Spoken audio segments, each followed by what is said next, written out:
our podcast, be sure and reach out and let us know questions that you may have, comments you may have, as we want to tailor this in a way that would make your drive time each and every day something that would be valuable and beneficial to you. Now, Jeff, last week we started talking about this idea of success and how do we measure success. And if I heard you correctly as we were doing that, one of the things that's important is to always be measuring ourselves against ourselves. Am I putting in the amount of work that I know I can put in? Am I giving the kind of effort that's necessary for me? Because there are things outside of our control that we can't do, but we can control what we do. I can't control an opportunity somebody else gets, but I can, and the phrase that I've used in the past is I like to take no's away, right? Hey, can Chad work that game? If that's just the question, right? Well, then what are the things? Well, no, Chad's not in shape enough to work that game. Well, no, Chad's not making himself available to be able to work that game, right? No, Chad, I'm not confident in Chad's rules knowledge to be able to work that. So the more of those no's that I can take away, it doesn't mean that I'm going to get a yes, but it means that the pathway to that yes is a whole lot easier. Yeah, less roadblocks, right? Absolutely, yeah. And so we were talking about some of that last week, but this week I would really love for us to then focus in on what are some of those nuts and bolts necessary to find success. And for some people today, this may seem a little remedial, but if this is a brand new official even that's just starting out, or maybe one of our seasoned officials who's going to be mentoring somebody new this year, right? What are some of those things that we need to do within that world, really within any world, but specific to officiating? What are those things that we need to do to help find success? Well, yeah. We always need to surround ourselves with the people that we want to be like, and you hear those phrases all the time, right? If you hang around broke people, you're going to be broke. Yeah.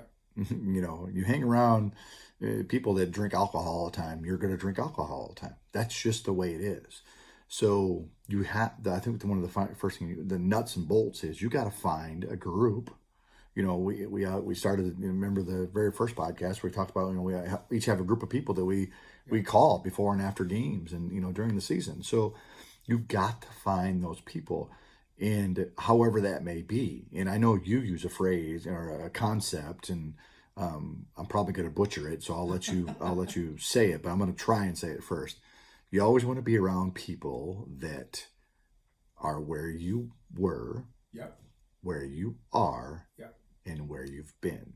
Am I saying that correct? Where you want to be. So I believe that we should always be in relationship with somebody who's where I want to be.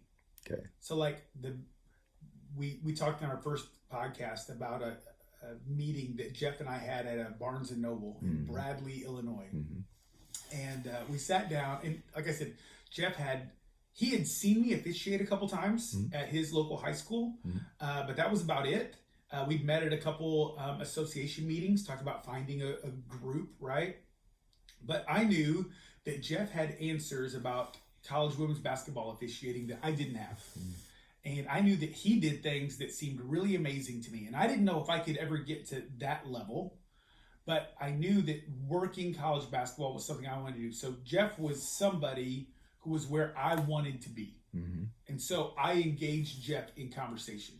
Now, you'll have to give me your perspective on the conversation, but this is the way I remember that conversation going. This right? will be good. This can be great today. My question was how.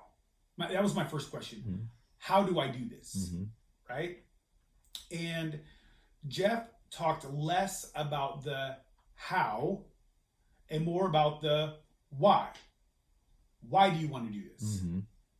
And if you want to do it for the right reasons, are you willing to do X, Y, and Z?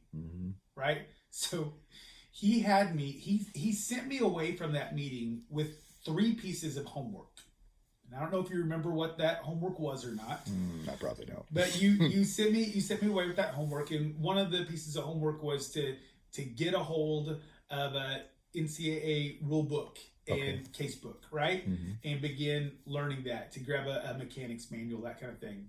The next thing that he asked me to do was to have a conversation with my high school assigner about the fact that this is what I wanted to do. So if I got a call to go work a junior college basketball game someday, and that call was going to come at 2 o'clock in the afternoon, and I'm supposed to work a 7:30 boys varsity high school game, am I going to say yes to that college game over the high school game, right?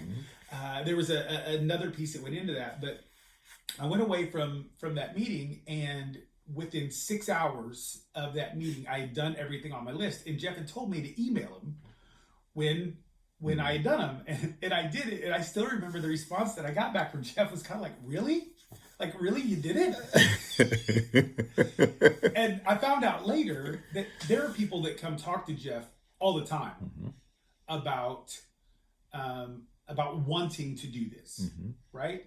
But a lot of people come in with the idea of, well, hey, you know me, can you just make this happen? That's right. And so to almost all those people, Jeff does something similar to what he did for me. He'll give them some homework, right? And if they accomplish the homework, well, then now Jeff's willing to invest more into them. And if they don't accomplish the homework, there's really no need to invest, because that person really doesn't have the drive, the uncommon drive to do something different. And I don't know if you remember that conversation the same way or not. Yeah, I remember the conversation vividly. Yeah. I don't know if I remember it in the detail that you remember it in, but I believe all that to probably be true. And it's interesting how you think that, I gave you those assignments, like it was some sort of pre-planned response that I had. Sure. I think I probably said, okay, let's see what you're made of, kind of thing, right? And that's what I did. I gave you those, those list of things to do. And I still do that today. Just to give you a short story of just this week, an official called me and had a dilemma, we'll call it, for whatever reason, between a couple scenarios, and wanted to know, reaching out to me for some advice, which is fine. I'm perfectly fine with that. And one of the things this official said is, I probably should have called you 2 weeks ago when I made the decision that put me into this decision, which is very true statement. Yep. So we get through it all, and, we go through all the possible scenarios and, things that I would recommend that they do to get in front of the situation. And at the end of the phone call, I had said, now this person I don't talk to very often, but I talk to him some. And this person said, I said to this person, I said, let me know how it goes. Keep me posted on what happened. And what the results are, because I want to know the results for a couple of reasons. Are they taking care of the situation? And two, I have an opportunity to learn here now. This is what I think you should be doing. Did you give good advice? Did I give good advice? And when I did do that, so when I give that advice, did that advice work? And if it didn't work, this happened. Okay, so I can adjust my advice for the next time someone else calls with this same scenario. So that way I can be a better educator to the student. Yeah. So I say all that, and this person was assigned with me in a game, got taken off the game that was in question that night. And it's been 3 days later, and I still have heard nothing. Gotcha. So that just tells me a couple things, right? They're just using me for my information. Sure. They're not really interested in keeping me apprised, which is fine. Sure. That way I know I'm not going to invest a bunch of time into someone who, at minimum, can't email me back and go, hey, listen, this is what happened. This is how it worked out. Didn't work, whatever that may be. And then it knows how committed they are to actually being, having the discipline to be uncommon. So it's kind of interesting how that happens, and it'll happen every week. It'll happen all the time, and it happens not just to me, right? It could happen to a guy like you, who's dealing with a high school guy. You could be sitting across the table at a Barnes and Noble on the business end of that discussion now, instead of the giving out. So, and that's why I think so. Like in my life, to kind of put this in perspective, there. So you're that person that's where I would love to be, and so I have that relationship with you, and most people would assume that would be a one-sided relationship. That would be, I'm getting from you. I'd like to come back to that because I don't think that's accurate, Mhm. but I think that's how people would see it at face value, right? You're getting I'm from getting me. from you. Mhm. Yeah, you're not really getting anything out of that relationship. Mhm. I'm the one that's gleaning because you're the one that's in that spot. Yep. Then the other person that's really important to have a relationship with is somebody who's where you are. And here's why I say that. So I have some people that were in an accountability group with me. Patty and Shanna and Aaron, all three were in a group with me, and they are awesome officials and even better people and love them to death, right? And so because we were at similar when we started relationship together, we were at similar places. We were all working junior college Division III basketball. That's where we were at. We were learning together. We were supporting each other. We were encouraging each other. And so because we had relationships with each other, Mhm. when people started getting opportunities, instead of us being jealous of each other that they were getting those opportunities, we were cheering them on. We were the first ones to send them a text. We were the first ones to shout them out on social media, Mhm. that kind of thing, because we were invested. And when you are invested in someone, it's really hard to be jealous. Mhm. You know, Mhm. when you're not when you just see them as another person that could take games away, or another person that maybe is getting a lucky break, you're not getting, then it's a different feel. But when you're invested and you know the work they put in, like you talked about last week, Mhm. right? When you know that about them, now you are able to celebrate with them. And now almost everybody in that group has moved further than me, and nobody could be happier for them than me, because it's so awesome. Patty has had amazing advancements in her day job. Mhm. I And saw she had to that. make some decisions about officiating because of that. But she's now in this amazing position and is seeing incredible things happen. And Shanna got to work a national championship last year, and that was so cool. And Aaron's now working Division I basketball, and so I get to turn on the TV and watch my friend Mhm. work a game, and that's so amazing, and I love that. And so it makes me better because as I see the things that they're doing and we're at similar levels, now I can be emulating that and we can be supporting each other. Mhm. And so most people would say, well, that's a very even then relationship because we're at the same spot. And then I believe that the third kind of person I need to be connected to is somebody who would like to be where I'm at, Mhm. right? And I have friends right here from our own local high school association who I'm in a relationship like that with. Greg is a good friend of ours, and I spend time talking with Greg and pouring into Greg, and he's actually been officiating longer than me, Mhm. but I've been at different levels than what he's at, and so there are just different things that I know about that. And so again, most people would say that would be one-sided towards him, right? Because I'm giving him info. So in the same way that they would see my relationship with you being one-sided, they would see my relationship with Greg being one-sided. I think that's incredibly backwards, I would agree. because I believe that there are things that I get from being connected to somebody who's not where I'm at yet. Enthusiasm, excitement, drive. It forces me to be right back in the rule books and the case books and the mechanics manuals. It forces me to be more selfless. So now instead of me worrying about whether or not I got a certain game or I didn't, one of the hardest things that I've had to do so far this season, I was assigned a junior college game to work this year, and I got to work it with Greg. And I had to give the game back because I got a higher level assignment. And within our sports officiating world, that's a very common thing for us to do when that stuff happens. And it was difficult, not because I didn't want to work the higher level game. It was difficult because I had to give up a game with somebody that I'm invested in and would have loved to have worked with. And I know with you, when it comes to basketball knowledge and understanding and things like that, I have gained far more from you than I have given. But there are still things that I bring to that relationship. So I think when we think of a mentor-mentee, and we've never used that terminology, but that's essentially what it is. I think Not a when big fan of it. but when a lot of us think of it, we think, well, the mentor has to give, give. And that's one reason I think that people don't want to do that. That's why they don't help others have success. Instead of realizing that entering into relationships like that actually are beneficial on both sides.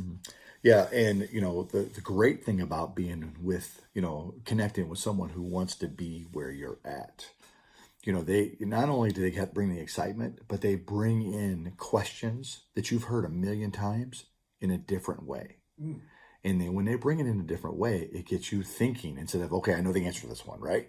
Stop asking a question, I know the answer. Let them finish that question, and then you answer. You're like, wow, that's a different way to answer that question. Even though I feel like I know the basis of this answer, but now I want to answer it differently. And I'm going to take this even a step further. So now I've become a better communicator by listening to your whole question and giving an answer that is relative to your question. And now we go on the floor. We're just going to talk basketball for now. And I know what this coach is going to ask me, and I stop them from asking a question. I answer the question I think they're going to answer, and that's not the question they had. And now I'm a bad communicator. Yeah. All that came from just being involved with someone who wants to be where you're at. Yeah. It's not a waste of time. It's only, that's why a lot of people don't want to be that mentor, as you say, because they feel like, oh, I got to keep plugging in. I got to keep reaching out. I got to keep doing those things. But all it takes is a little bit of effort by the mentee to ask a question. And if you're really truly disciplined in being uncommon, you will listen to that question and you will process that question, and then you'll find a way to answer that question that you've never answered that way before in your life. And that person's going to go, whoa, that's a good answer, or that's a stupid answer, and now I'll know not to use that answer anymore. It's like free training. Yes. It's free training that we often let go to the wayside because it's too much energy for us. Like, oh, I don't want to do it. I want to go play pickleball or whatever it is, right? Instead, we've become a better official, a better salesman, a better principal, a better AD, a better teacher, whatever that is. You've become better at that because you just took a few seconds to help someone that wants to be where you are. Okay, so now we've talked about this concept here. So now let's talk about the nuts and bolts, because I believe when it comes to finding success, which, we talked last week, how do we measure it, right? We know that that's personal. I believe that this is the key to us finding success. When we take that personal work and then we combine it relationally with other people. I don't think that we find success apart from other people. I think there are aspects that I have to bring to it that other people can't do the work for me. But my success comes when I learn how to do this together. Officiating is a team sport. Sales ultimately is a team sport, because you can sell all day long, but if the people in the fulfillment department don't take care of things, your sales numbers aren't going anywhere.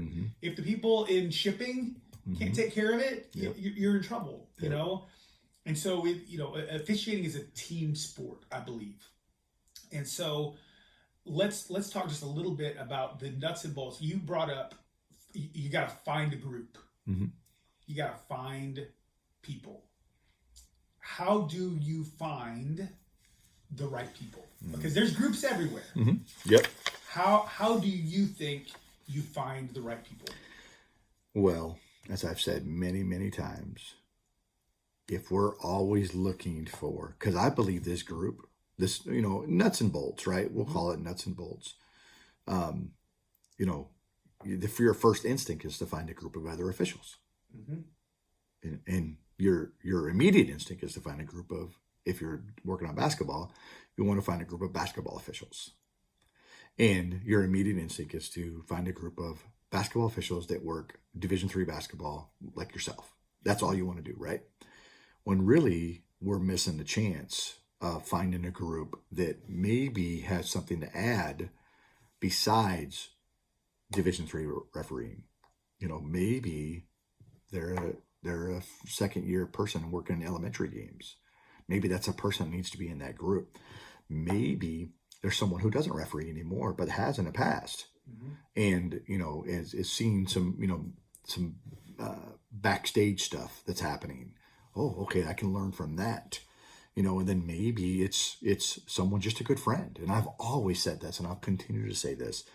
I know you said I don't like to talk about mentor-mentee relationship, and that's very much true because I believe it needs to start as a friendship. Yeah.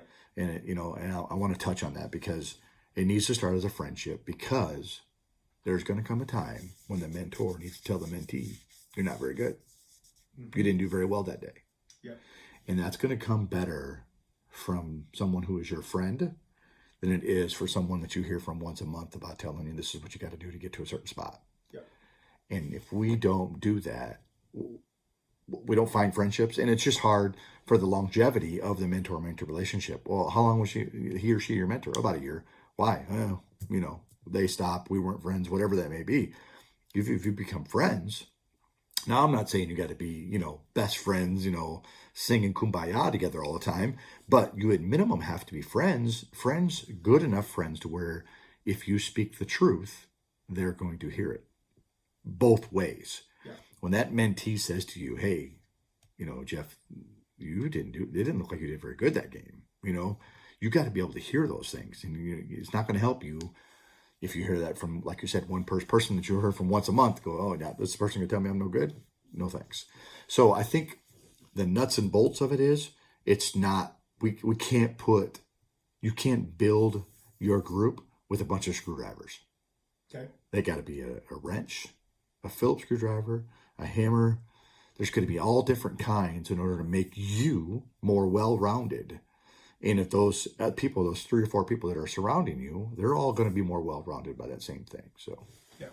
I'll also give a couple practical ideas along with that. Let's wait, you're saying I'm not practical? That's exactly what I'm saying. I'm glad that we're friends enough that I can say that truth. Now, sometimes somebody moves into a new area. They don't know people. Sometimes somebody's coming up and they're just beginning to officiate, and they don't know those local groups or whatever, right? I remember when I first came up into baseball, I came up into a local group that was not a good place, but I didn't know it because it was the only group I'd found. Yep, ain't that the truth? It wasn't until I got over into another group, I'm like, oh, thank goodness. What's going on here? Hard job. I had no clue. I would say that a very practical thing that you can do is look at where you would like to go, what you would like to do, find a reasonable version of that, and then reach out to the people that assign in those areas. So if I was a brand new high school baseball umpire, and I know that someday I'd love to work college baseball, and maybe I'm 22, 23 years old, I'm out of college, and I'm just trying to figure out this thing. You can go to your local college website, find out what athletic conference they're in. Go to that athletic conference. Almost every athletic conference has their assignment chairman listed. Mm-hmm. So if you went to the Chicagoland Collegiate Athletic Conference, which is the NAIA conference in the Chicagoland area, you'd find my name listed as that baseball assigner. Mm-hmm. And you reach out to me and you ask, hey, I'm trying to get connected with people that know how to do this right. I've got a name, I can send that person right away. We both have a friend, Randy Fox, who does Division III basketball. I know beyond a shadow of a doubt that if Randy got an email like that, he's got a name immediately that he would send out to them and help connect them with. And you're right, it is going to take building a friendship relationship with that person, but it may start out as, hey, we just met, and then I'd like to talk about the nuts and bolts of how you build that are real simple. Number one, it's time. I mean, you have to spend time with that person. In the day and age we live in, that's easy. Mm-hmm. It can be a Zoom call, it can be a phone call, it can be that windshield time, right? When we're driving place to place and we hop on the phone. I would add also this: it's not, again, the yardstick scenario. Yeah. Don't put that kind of number on it. It's going to take time. Yeah. Not 30 seconds time, 30 minutes time. It could take days, years, months, whatever that is. That kind of time. Yeah. We live in a world of instant gratification. Okay, I found a mentor. I found a nuts and bolts people to be around, and I spent 3 days with them and I didn't get nothing. I'm leaving. Yeah. It's going to take some real investment, some real, dedicated investment to get that. So I just wanted to say No, that. I absolutely agree. And then I think that's the next word I was coming to. It's going to take time. It's going to take investment on the part of the person that's wanting to learn. I remember really early, you said, "Hey, do you want to come with me to see a game?" And I don't know if you remember this or not, but there was a game that was about 30 minutes away from here that you were working, and there was a game that was about 2.5 hours away from where you're working. It was more convenient for me to go to the game that was 30 minutes away, but I chose the night that you were 2.5 hours away. And the reason I chose it was because I was going to have a captive audience for 2.5 hours both ways. So I was going to get to pick your brain the entire way there. I was going to get to pick your brain all the way back about everything. And I took my iPad and I made notes and I did all that kind of stuff. And I just went through question after question after question. And I learned things I never thought I'd learn. I remember that night very vividly coming back from Western Illinois University. And you called Brad Maxey on the way back from that game in a place where there's no reception whatsoever and calls are cutting in and out and there's kind of, and I heard you call some other guys like that and build it. And I thought, oh, that's part of what this world is having those connections and those people. So that's important. And I'd say it's important not just for somebody starting out, but if you're a Division III person that wants to learn what it's like to make it at the Division I level, and you're building those relationships, just say, hey, is there a game I can go watch? Can I ride with you and go watch? And instead of taking a $70 check to go work a Friday night basketball game, that you're just working for the cash on a Friday night, give up, make an investment, give up that $70 and go ride with somebody a couple hours to a game. Make life easier on them because they got somebody to travel with now. Right. And do that. I think it's, it comes back to discipline. So many people, and as I always use the analogy, put 100 people in the room and give them that same decision. They're taking a 30-minute decision. Yeah. That's what they're doing. And, how come I can't find success? How come I'm not learning anything? How come I just don't, I'm not grasping what's happening?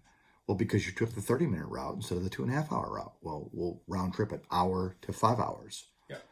That's why they're doing that. That's why when we talked about, a few podcasts before, you get up at 5:30 a.m. to go work out so you can have 90 minutes to do that uninterrupted so you can be disciplined in doing that. You choose the 2.5 hours. You choose the hard way. I look for difficult things to do every day. Difficult, whether it be something simple as taking a cold shower or something simple as say, oh man, it's 95 degrees outside. What are you going to do? Well, I'm going to go outside, but it's 95. That's the difficult part.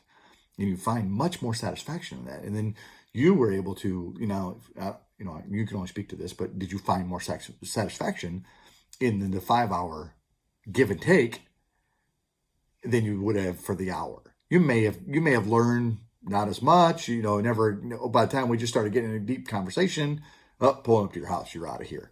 Those kind of things. And you just missed an opportunity. And we're giving these people a chance to learn from what you just said, that there's an advantage for giving up 5 hours of your day. Yeah. And what's the advantage is I can learn. I have the teacher for 5 hours. Yeah. I don't have them for just one. I don't want to take much of your time. That's another thing too. I'm telling you, you want to talk about nuts and bolts. So many people that get in their own way, but I don't want to call Jeff, or I don't want to call Chad, or I don't want to call someone because they're busy. Yeah, we're all busy. We're all busy. I don't care if I'm Jeff, Chad, or the guy or girl who just started. We're all busy. Yeah. Don't use that for an excuse. You're just afraid. You're afraid to reach out. So I have a friend of mine. His name's Norman Moore. He's from California. And Norman speaks all over the world, does all sorts of things. And I remember a conversation I had with him. And there's a biblical concept that says you have not because you ask not. And Norman took and updated it and made it kind of hit home for a lot of people, where he said, look, the worst someone can say is no. Mm-hmm. And that just leaves you where you're at. And to me, that has been so freeing. Mm-hmm. Hey, Jeff, you got time to go to lunch today? Hey, no, I don't. I'm super busy at school today. Mm-hmm. All right. I am no worse off than when I started. That's right. Yep. None. Mm-hmm. But if I say that, it's just like, I don't have time for lunch. Hey, but I got 15 minutes. Can I stop by office and we'll just chat for a little bit? Well, boom. Now I'm ahead of where I was. Hey, I absolutely have time for lunch. Yep. Let's go grab something. Maybe if I'm really lucky, Jeff even buys. Yeah, that's See, right. now I'm way ahead of where I started out, right? That's right. But I think we do. We stand in our own way a lot. I think we have to put in that work. We have to make an investment. And part of that investment is time. Part of that investment, though, is an emotional energy. Mm-hmm. And what I mean by that is we're all afraid. We're all afraid of rejection. Mm. Oh, the emails came out, and Patty didn't hire me in the conference I wanted. Debbie didn't hire me in the conference I wanted. Vicky didn't hire me in the conference I wanted. Lisa didn't hire. Whoever that is, right? Mm-hmm. You know, we see that happen, and now we're taking that as a personal rejection. Yep. Right? Mm-hmm. Of not just who we are as an official, but who we are as a person. Mm-hmm. Don't they like me? Mm-hmm. Don't they know how hard I've worked? That's right. Don't they know I've lost 20 pounds Mm-hmm. since last year? Yeah. Don't they? And they may or they may not. Mm-hmm. You know, but again, that's out of my control. But when I reach out to other people, it's that emotional investment because we're worried they're going to reject. Well, that would be the reason someone wouldn't ask Jeff out to lunch, for fear that I would say no. That's right. But when we understand that we are no worse off, Yep. none. Jeff's not walking away from that conversation going, can you believe that idiot that called me and asked me to go to lunch? Yeah. Mm-hmm. No, he's probably walking and going, man, I really wish I would have had time to have done that today. How neat to be asked. Mm-hmm. Yep. How honored to be that somebody else would think I have something that I could pour into them Yep. for a little bit amount of time. Yep. And so, that's huge. So as we look at some takeaways for today about finding that success, one is that work that we talked about last week, measuring yourself against yourself, not everybody else. Two, find people to connect with that can help you become who you need to be. And maybe it's because they've been there, done that, bought the t-shirt, and so they can help you. Maybe it's that they're just people that see the world a little differently than you do. Mm-hmm. But regardless of who those people are, there have to be people that you're willing to invest in with time and emotional energy so that they have the ability to say yes and no and mean it. Mm-hmm. One of the coolest things that ever happened to me 3 years ago, Jeff, a lot of times during the season, will send me video clips so that I can learn. And when Jeff went from sending me the video clip so I could learn to sending me the video clip asking, do you think the call was right? Mm-hmm. Because what it meant was he respected my opinion enough that he wanted me to be honest with him. Yep. And I remember the first time that I sent him the text back going, I think it was an incorrect call. And it felt so awkward to say that. Like, it's like, this is not right. Like, this is not okay. But because of our friendship, if I hadn't done that, I would have been wrong. Mm-hmm. Yep. Because that's that give and take. That's investment in one another. And it's okay. He sent me thousands of mine saying they were wrong. Yeah. So there was a chance for me to get one. I might have 2,000 to go to you that I'm wrong. So that's right. I want to expand a little bit on the yardstick thing. You know, we already touched on it, but I think also a point that we need to mention is we also need to understand when our yardstick has changed. Oh, great.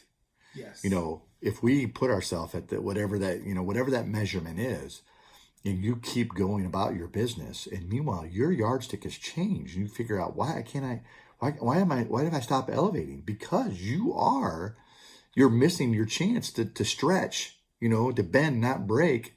And that's what happens. That's why a lot of people get stuck in the same little rut, because they didn't realize that you're so much better than you think you are. Or whatever, you're so much more developed than you've realized that, you blink your eyes and you're 10 years into it, like, oh, I guess I know more than I thought. And meanwhile, you should have been stretching your yardstick more and more and more, so that way you can get more out of yourself. Oh, that's a great thought. Yeah.